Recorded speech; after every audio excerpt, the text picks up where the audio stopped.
Hi. So, you might be able to tell yourself, given what I look like right now, but 2020's been a rough year for me.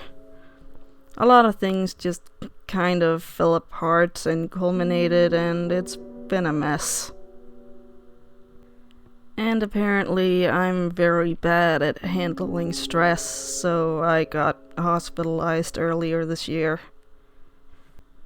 And it was rough. I ended up spending most of the time just trying to find ways to distract myself until I could get discharged. And as a way to do this, I took up an old hobby that I haven't really been keeping up with lately. I started playing video games again. Or more specifically, I started playing The Sims again.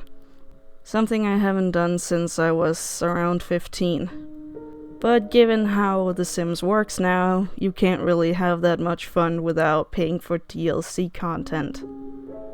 And it gets kinda boring after a while. So I decided to try something new that would keep me entertained for a few hours. I went on the internet and saw that a lot of people were recommending Undertale to each other, so I figured, hey, why not? Might be fun. It's pretty cheap, and it's not 3D, so I won't get seasick when I play it. Win-win, I guess. Oh, looks like it's done loading. I've never really played this game before, so I have no idea what to expect. Hopefully it'll be fun. But given the art style, my expectations aren't really that high. I mean, it's not like it's gonna change my life or any.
Hell yeah, baby, I am back!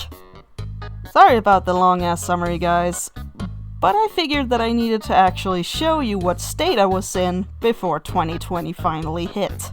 And as you can see, I was not doing the greatest. But luckily for me, this game ended up giving me a new sense of purpose that I couldn't really have predicted up until then. And as a way to celebrate this beautiful little masterpiece of indie gaming culture, I'm gonna throw out this little meaningless video as a way to properly celebrate this masterpiece and give it all of the respect that we all know that it deserves. And without further ado, let's go!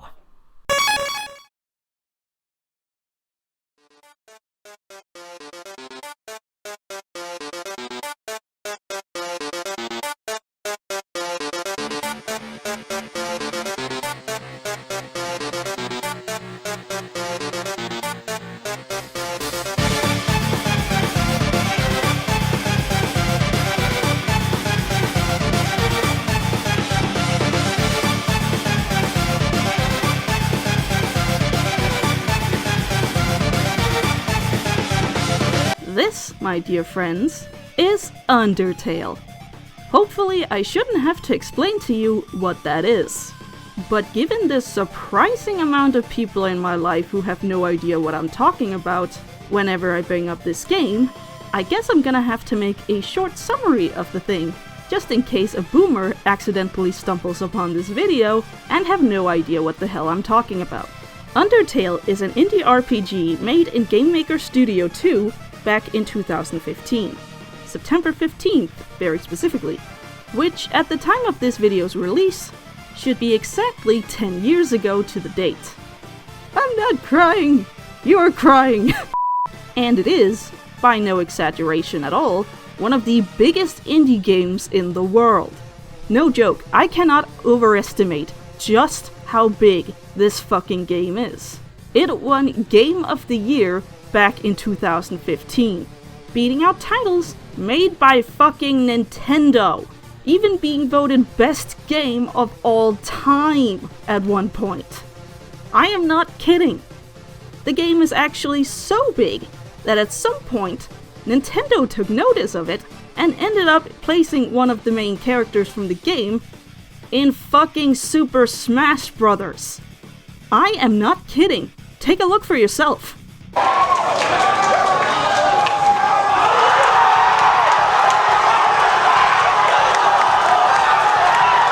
And not only did Nintendo, the biggest video game company in the world, take notice of this small little indie RPG made by a team of maybe 5 to 10 people, with one guy having primary control of the whole thing, but the soundtrack to this game became so popular that at one point, the fucking Pope ended up getting a circus performance where they used this fucking music.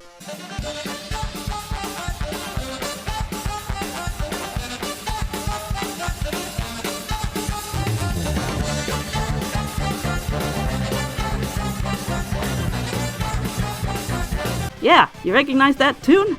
That tune that I played literally 20 seconds ago? That is a bunch of circus performers performing in front of the Pope with Undertale battle music. I don't fucking know what reality I live in anymore! So yeah, it's kind of huge. And not only is this game fucking huge, but the fandom somehow is even fucking bigger. And no, I'm not talking about the fan art, or the fan fiction, or the cosplayers even. I'm talking about a beast that is much bigger than all of them combined. Actually, I'm talking about two very specific beasts, in fact. Welcome to the Undertale fan animation and the Undertale fan games community.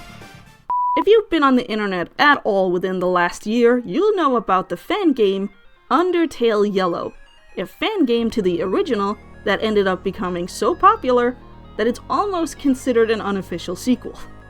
And for a fan game that's actually free to play at any time, this is possibly one of the most polished pixel art games that I've ever seen.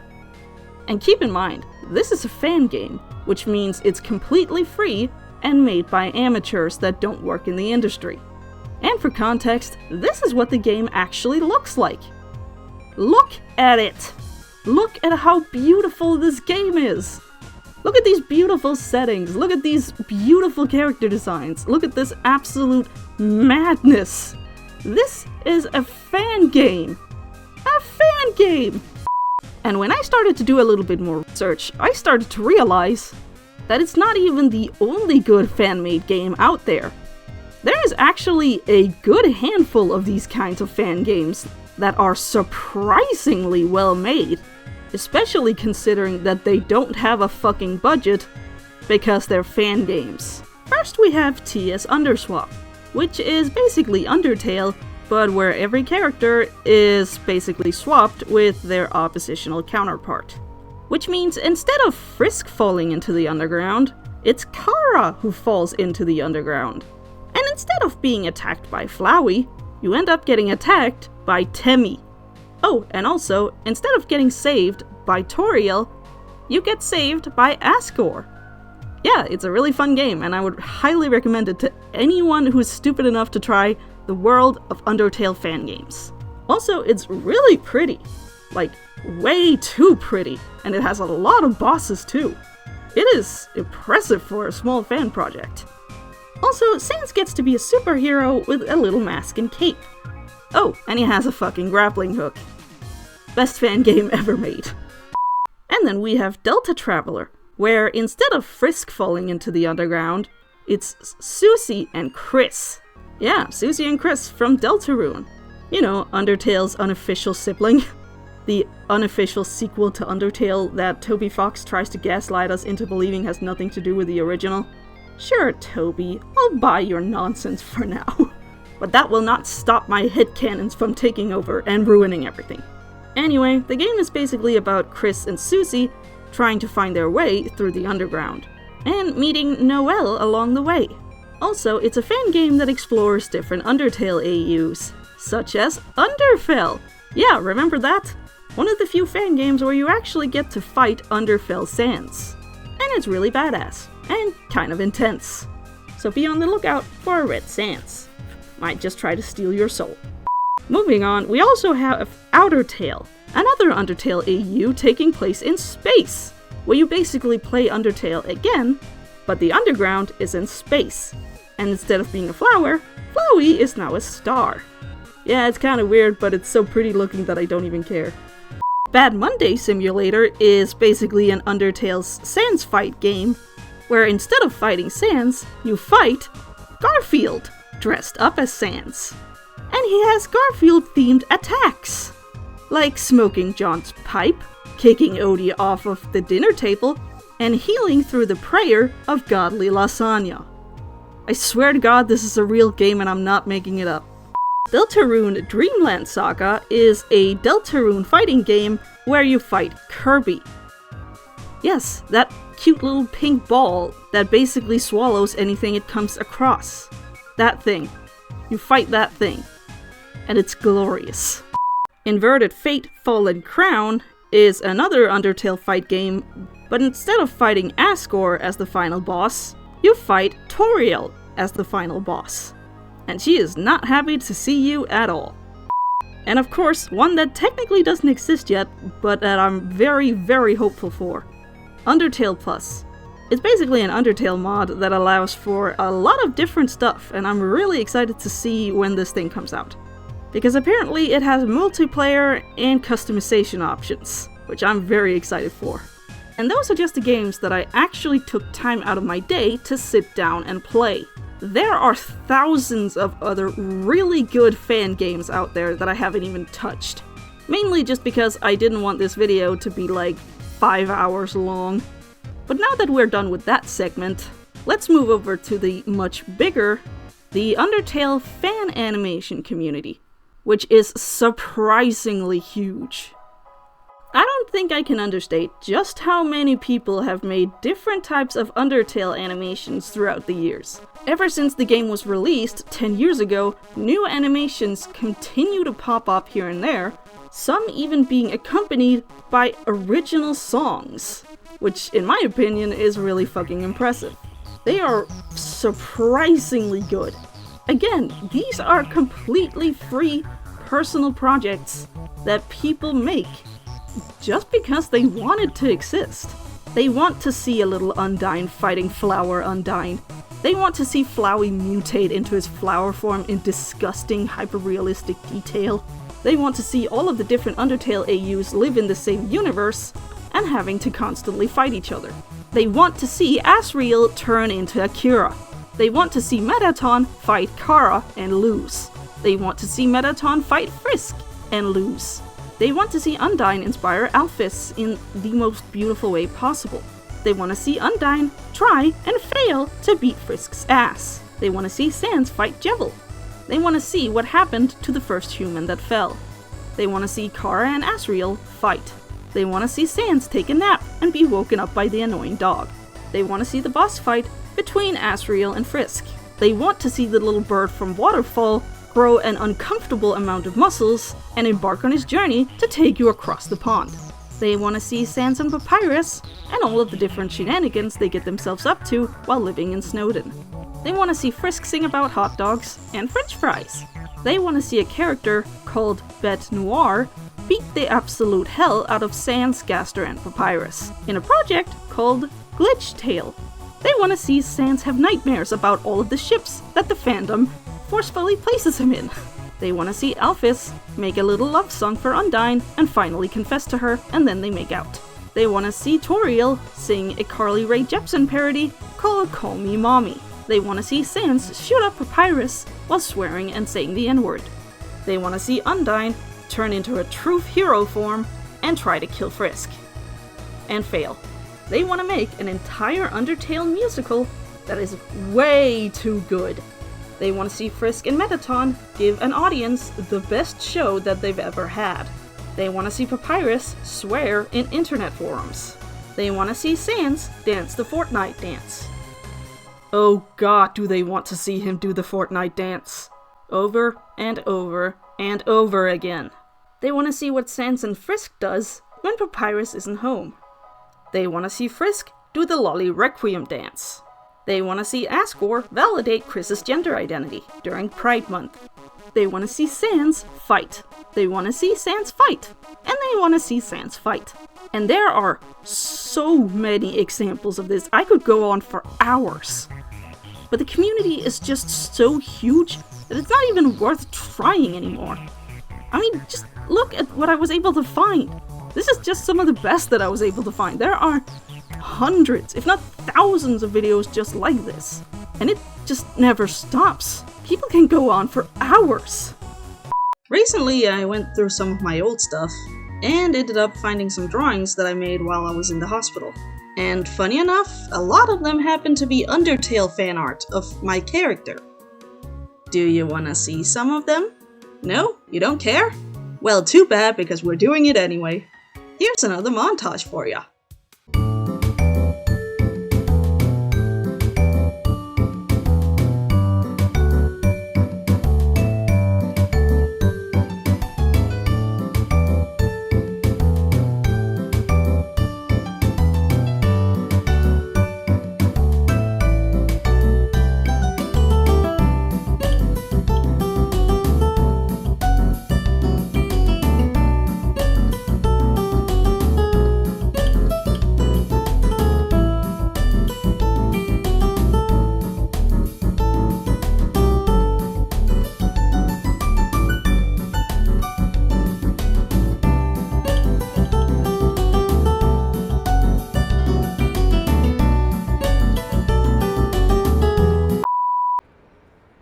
You know, it's kind of funny. The first time I played this game, I actually started crying at the end. Especially at the part at the end where you hug Asriel goodbye as you realize you can't save him. That part always got to me really badly. But at the time, I couldn't really figure out why that was. And it wasn't up until recently that I figured out why this game had such a strong emotional impact on me. And I'm beginning to think that, to me, Undertale's core message is about hope. Seriously, think about it. Every single character in this game, in one way or another, is driven by hope. Not always hope for good things, but still hope nonetheless. Even the most minor of characters have elements of hope that basically drives their personalities. Toriel, for example, is driven by the hope that she might be able to save you from Asgore. And it's not until you finally prove yourself to her that she allows you to go. Papyrus is driven by his hope that one day he'll be able to join the Royal Guard, and through that be able to become a respected, loved member of his community, and have lots of friends. Undying is driven by her hope in Asgore, sincerely believing that once he gets all 7 human souls, the underground will finally be able to be free, and all the suffering of her people will finally be over. Alphys is driven by her belief in science, hoping that one day she can help King Asgore artificially create enough determination to help them break the barrier. That's why she becomes so incredibly devastated once she fails, and why she basically loses all hope in everything afterwards. It also explains why she has such a humongous crush on Undying, because even through despair, Undying is still able to maintain hope. Metaton is driven by the hope that one day he can finally reach the human world and become a star that can reach all over the world. But when he realized that monsters needed him as an idol more than anyone else, he decides to finally let you go, realizing that regardless of whether or not he becomes famous, he's already inspired a lot of people, and for him, that's enough. King Asgore isn't really driven by his own sense of hope, actually. He's more driven by the idea of giving other people hope. He's willing to put on the persona of the perfect mighty king in order to maintain some sense of peace and hope in everyone. Flowey is a character that has basically lost all hope. After his soul was shattered and he no longer had the ability to care for others at all, he lost any hope in ever being able to feel like he used to again. He was damaged and he missed the person that he used to be. But when you fall into the underground at the beginning of the game, you remind him of his old best friend Kara. I mean, you basically look like they're twin. And that alone awakens something within Flowey that gives him a drive again. A drive to once again be reunited with his best friend. Even though he knows. He knows that that friend is dead and has been dead for many years. And then, of course, there's Sans. A character that also lost a lot of hope a long time ago. But he learns to vicariously feel that sense of hope through Papyrus. Seeing his brother get up to so many shenanigans and having fun and pursuing his own dream of becoming a member of the Royal Guard is something that fills Sans's life with a lot of purpose. Just to be near his only family, his brother, Papyrus, the most important person in his life. However, it isn't until the entire fate of the underground is put at risk that Sans finally decides to take action and actually fight back. Not for himself, but for everyone else. Because he knows that that's what Papyrus would want him to do. Papyrus would want him to stand up for others and to defend the innocent. You see what I mean when I say that all characters are driven by hope, even though all of them live in a hopeless situation? That's because that hope is always worth fighting for. No matter what happens, it's always worth fighting for. And don't believe anyone that ever might tell you otherwise. Even if that person is yourself. Don't listen to it. Don't believe it. Hope is always worth it. It's worth sacrificing for. It's worth working for. It's worth fighting for. Even if it's a fight you know you can't win. It's worth facing severe consequences for. It's worth dreaming for. And it's worth inspiring hope in others for. Even if you don't feel it, even if you can't see it, even if it feels hopeless, and you're alone and scared and feel like the world is out to get you. That hope is real and you need to hold on to it, especially in your darkest moments. Use that hope to be the kind of person that you know you have the ability to be. Never let anyone try to keep you down, silence you, or tell you you don't matter. One day, the monsters will see the surface. One day, they will finally see the sun, and you just need to believe in it hard enough to survive until that day comes.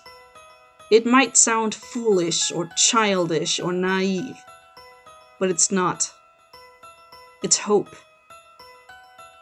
Thank you for watching. Bye.